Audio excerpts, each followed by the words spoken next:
The next domain is subsidies and assistance grants. This is very much similar to the voucher system, but over here the difference is that the subsidies or assistance grants are given directly to private schools. Now, you have to find the donors. These donors are not coming to you. You have to find them. There are lots of philanthropists who would like to invest in education because that is investing in the future of your country. If I educate somebody else's child, it is still the future of Pakistan.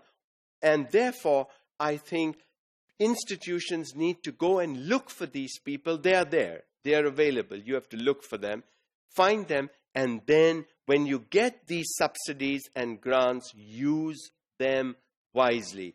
Because when an individual is giving his or her money for a third-party use, that individual wants to know the success of that child, of that student.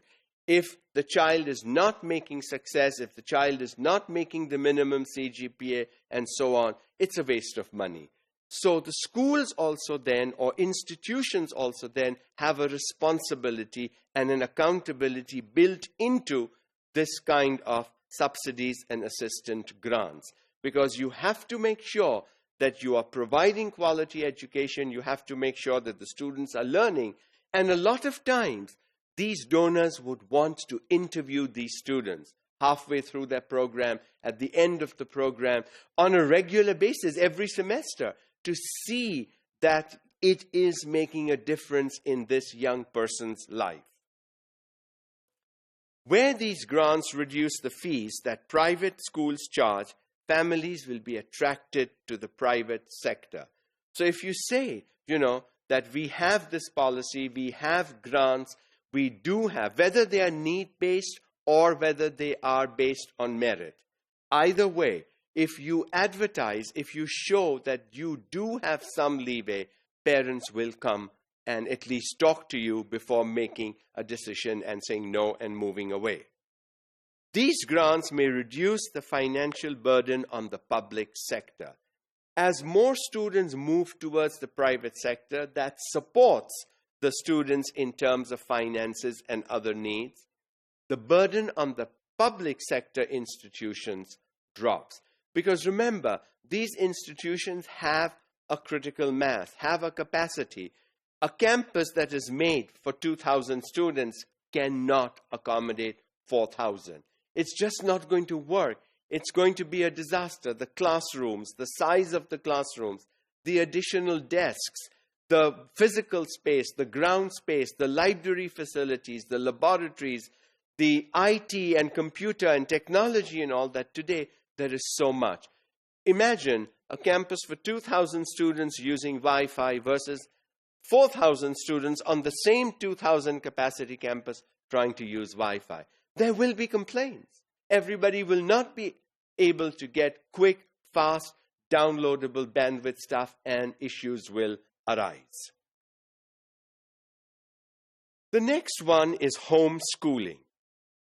Homeschooling is some families believe that they can educate their children better at home, and it is not worth sending their children to schools, whether it's private or it's government.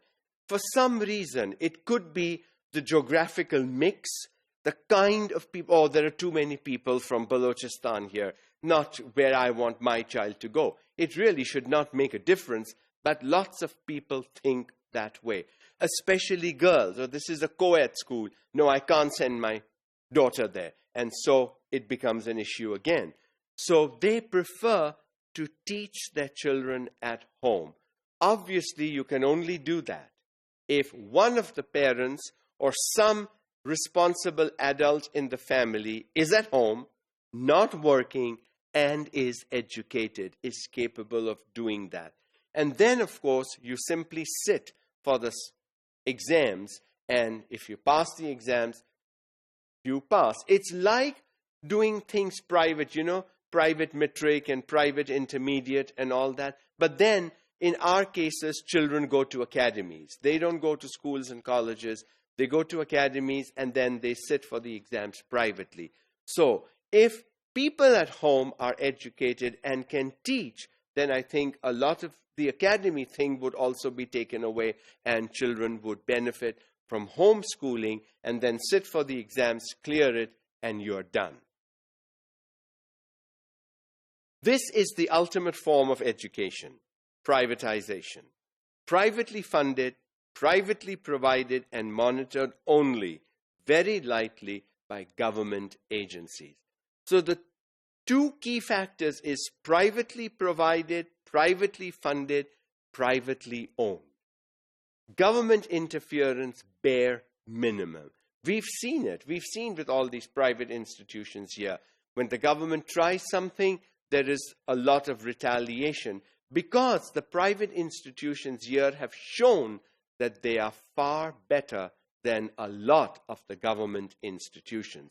So what we need to do is to see how we can bring about a balance over here to make sure that the private and the public sector kind of go hand in hand with about a 50-50, share the load. Neither the government nor the private sector will be able to do 100% of education on their own. There will always be these two different domains of education. But if the private sector can pick up from the government sector and the government sector can pick up from the private sector, I think there is lots to learn from each other's expertise and experience and benefit from that and make education, whether private or public, worth it for our students.